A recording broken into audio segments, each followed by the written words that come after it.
बहुत हो गया। अब तो आपको ट्रम्प साहब, मोदी साहब मिल भी लिए, कोई वैसी दुर्घटना भी नहीं हुई, अच्छी अच्छी बातें हो गई। अब तो संभल जाना चाहिए, फिर भी डर बना हुआ है।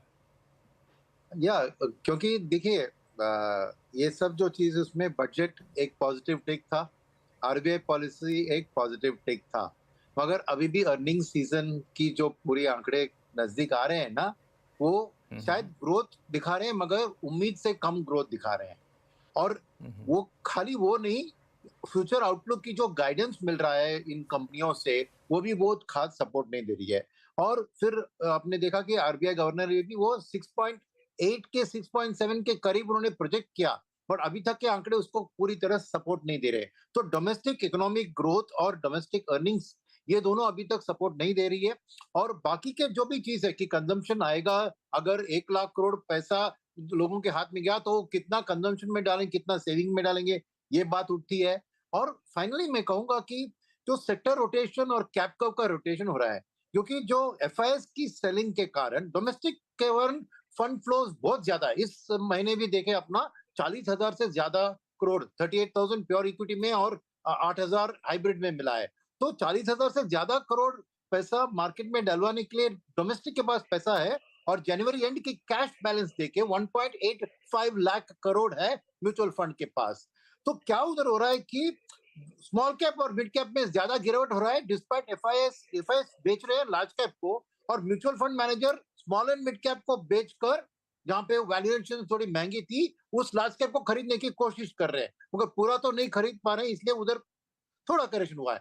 मगर एफआई के मन में इतना करेक्शन नहीं हुआ अभी तक कि ये रिवाइज्ड अर्निंग्स फोरकास्ट को हाथ में ले जाए। तो मेरे ख्याल में अभी भी उनके मन में इंडिया एक वैल्यूएशन के डिस्काउंट पे नहीं आई है, अभी भी प्रीमियम में चल रही है। तो जब ये हम्म। स्थिति थोड़ी बदलती है, यानी आपको अर्निंग्स गाइडेंस और सीजन की जो आंकड़े फ्यूचर की है, वो अगर बेहतर हम्म। दिखने लगे, और ये ट्रंप और मोदी की मिलावट में देखिए कोई नेगेटिव नहीं था, मगर वो रेसिप्रोकल टैरिफ की जो बात है, वो उसके ऊपर एक डार्क क्लाउड की तरह उस पर बैठी है। और इंडिया और यूएस हम्म। में डिफरेंस है 6% का, यानी हम 9% हम्म। टैरिफ लगाते हैं और वो 3% तो 6% का जो डिफरेंस है वो लेवल हो जाएगा, तो कोई इंडियन एक्सपोर्टर्स और इंपोर्टर्स को डेफिनेटली उसका इम्पैक्ट पड़ेगा। ये सब चीज के हम्म। कारण मार्केट अभी भी उतनी एक खुश की हालत में नहीं है, वही मैं कहूंगा। हाँ, नहीं, लेकिन ये मोदी ट्रंप पे थोड़ा सा मैं और फोकस आपसे चाहूँगा, बाकी मेहमानों के पास भी उसके बाद जाऊँगा मैं, कि ये जो रेसिप्रोकल टैरिफ की आपने बात की, उसमें अगर बहुत ही आप कमोडिटी वाइज घुस के देखेंगे ना अंदर जा करके, तो बहुत ज़्यादा गुंजाइश है नहीं, जहाँ पे आप हम जितना लगाते हैं उतना आप लगा दीजिए, आप लगा भी दिएगा तो आप ही नुकसान में रहेगा, हमें नुकसान में नहीं होगा। और एक रिसर्च मैंने देखा, इसमें यह था कि पिछली बार जब रेसिप्रोकल टैरिफ जैसी कुछ टैरिफ और शुरू किया था ट्रंप ने अपने पहले कार्यकाल में, तो नुकसान उन्हीं को हुआ था। बाकी चाइना का एक्सपोर्ट बढ़ गया, इंडिया का एक्सपोर्ट बढ़ गया। तो ये एक तरीके से ड्यूटी लगाने की बजाय बार्गेन टेक्निक ज्यादा है, इसलिए मार्केट मुझे लगता है कि सिर्फ सेंटिमेंट पे ज्यादा डरा हुआ है।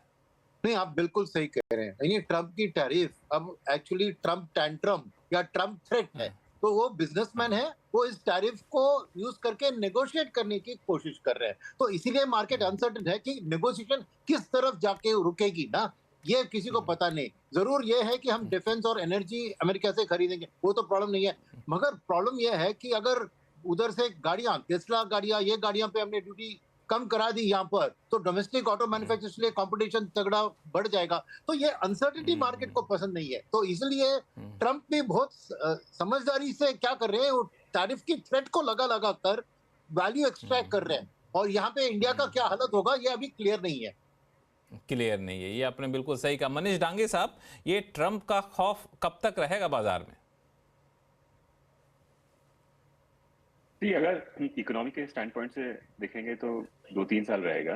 मार्केट के स्टैंड पॉइंट से देखें तो 6-12 महीनों में मार्केट पोटेंशियल फ्यूचर को डिस्काउंट कर लेगा। आज के 3 महीनों पहले तक आप ये सोच रहे थे कि ये ट्रम्प 1.0 जैसे थोड़ा सा टेंट्रम्स करेगा एंड छोटा मोटा बार्गेन करके अपने डोमेस्टिक क्राउड के लिए विक्ट्री घोषित करेगा, एंड दैट इज इट। तो आपकी आपका नेटवर्क कुछ कमज़ोर है, शायद ऑडियो चला गया है। एक बार दोबारा से कनेक्ट होंगे तो फिर हमसे बाकी बातचीत करेंगे। अभय अग्रवाल साहब, इन्होंने बड़े अच्छे से कहा मनीष डांगे जी ने कि 6-7 महीने की बात है, मार्केट उसको फैक्टर इन कर लेगा, उसके बाद इकोनॉमी पर 2-3 साल लगेगा। आप लोग का असेसमेंट क्या कहता है? जी देखिए, मुझे ऑफ कोर्स जो ग्लोबल लेवल पे हो रहा है ट्रम्प टैरिफ और ये सब है, ये कंट्रीब्यूटिंग रीजंस हैं इंडिया में मार्केट करेक्शन के। आपका सवाल था कि जो मार्केट करेक्शन है इंडिया में कितना डीप और जाएगा, क्यों हुआ, मैं उसी का जवाब देने की कोशिश करता हूँ। तो हमारा एनालिसिस ये है लक्ष्मण जी की जो हमारा करेक्शन है उसमें काफ़ी कुछ हमारी वजह से है। हमारे कॉर्पोरेट अर्निंग्स बहुत पुअर हैं compare to what expectation was, और ये हमने सितंबर से देखा। हम बोल रहे थे कि जो कंजम्पशन लेड ग्रोथ है वो एकदम गिर चुका है, और वो इसलिए गिर चुका है क्योंकि बाइंग पावर कस्टमर के पास है नहीं। High tax, high inflation, high EMIs, तीनों का ये तीनों चीज़ें मिलके इन्होंने बाइंग पावर को एकदम कम कर दिया था, और उसका नतीजा हमने देखा दिसंबर के रिजल्ट्स में और उसके पहले सितंबर के रिजल्ट्स में भी। अब थोड़ी रिकवरी है पर अभी भी अर्ली डेज हैं, तो मुझे लगता है मार्केट ने थोड़ा देर से इस बात को समझा। मार्केट थोड़ा डिनायल मोड में था कि अर्निंग्स जो हैं, और जो एनालिस्ट भी हैं, जो मैं देखता था रिपोर्ट सबकी बहुत ही रोजी टारगेट्स की, पैसा आता रहेगा, एफपीआईज कहाँ जाएंगे, एफपीआईज के लिए इंडिया ही ग्रोथ स्टोरी है। तो वो आई थिंक वो जो सारे भ्रम थे वो सब टूट गए हैं अब। और जो जिस हिसाब से सेलिंग हो रही है, रोज की रोज डिप पे कोई लेता है फिर वो गिर जाता है, तो कॉन्फिडेंस भी पूरा शेकन है। तो इस माहौल में एक किसी को ब्लेम करना कि ट्रम्प के टैरिफ की वजह से मार्केट गिर गया, मुझे नहीं लगता कि उसकी वजह से मार्केट गिरा है या फिर उसकी वजह से ऊपर जाएगा। आई थिंक हमें अपने ही इंटरनल अर्निंग्स पे फोकस करना पड़ेगा कि कैसे हमारी कॉर्पोरेट अर्निंग्स जो है ग्रोथ कैसे वापस आएगी, और वही अट्रैक्ट करेगा इस वैल्यूएशन पे फॉरेन इन्वेस्टर्स को, डोमेस्टिक इन्वेस्टर्स को। फॉरेन इन्वेस्टर्स के ऊपर एक बात मैं जरूर कहना चाहूंगा कि जिस तरह से ट्रम्प की प्रेसिडेंसी के स्टार्ट होते ही 8-9% का हमने जंप देखा यूएस डॉलर में, और उसके साथ जो बॉन्ड यील्ड्स हैं वो भी काफी स्पाइक हुई। अभी भी 30 साल का बॉन्ड यूएस डॉलर का 4.7-4.8 के रेट पे चल रहा है।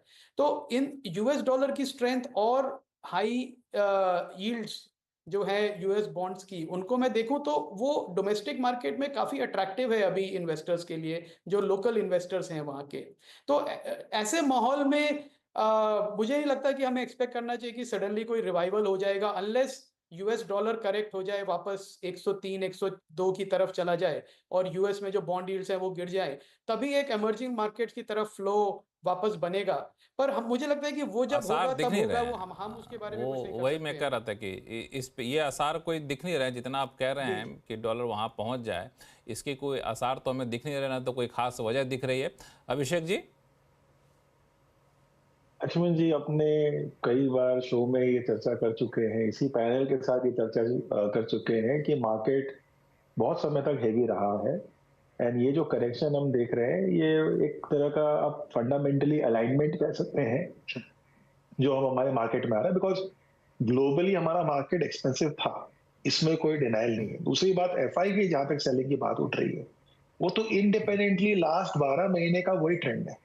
तो बिल्कुल ऐसा तो हुआ नहीं कि ट्रम्प की प्रेसिडेंसी आई और सडनली कुछ ट्रेंड चेंज हो गया। FIs has been a seller and they have been selling massively for the last 6 months। अगर हम देख रहे हैं हमारे यहाँ पे बस ये हो रहा था कि डोमेस्टिकली कोई सेलिंग नहीं हो रही थी, चाहे वो कोई भी वर्क के इन्वेस्टर आप कह लें।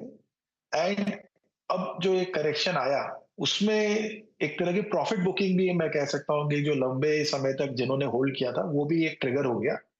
एंड सेकेंड है कि क्योंकि हमारे पास कोई ऐसा पॉजिटिव ट्रिगर यहाँ से नहीं है मार्केट को और ऊपर ले जाने के लिए, एंड वैल्यूएशन जो कहीं कहीं पे स्मॉल एंड मिड कैप में फ्रॉथ हमने देखी थी, तो उसी का ही नतीजा है कि हमने इस तरह का करेक्शन देखा है। रही बात टैरिफ की जो बात कर रहे हैं ट्रम्प की, मुझे नहीं लग रहा कि हमारी जो ये सेलिंग है इसका कोई डायरेक्ट इतना बड़ा कोरिलेशन ट्रम्प के टैरिफ प्लान से लेके है। ऑफ कोर्स उसका इम्पैक्ट ग्लोबली हर कंट्री वाइज आएगा, बट अभी की जो सेलिंग है उसको मैं इस इवेंट से डेफिनेटली लिंक नहीं करूंगा। एंड अभय ने बिल्कुल एक सही पॉइंट बाजार में जो रखा कि गिरावट है हमारे उसका ट्रम्प से कोई लेना देना नहीं है। ट्रम्प का आना मुलाकात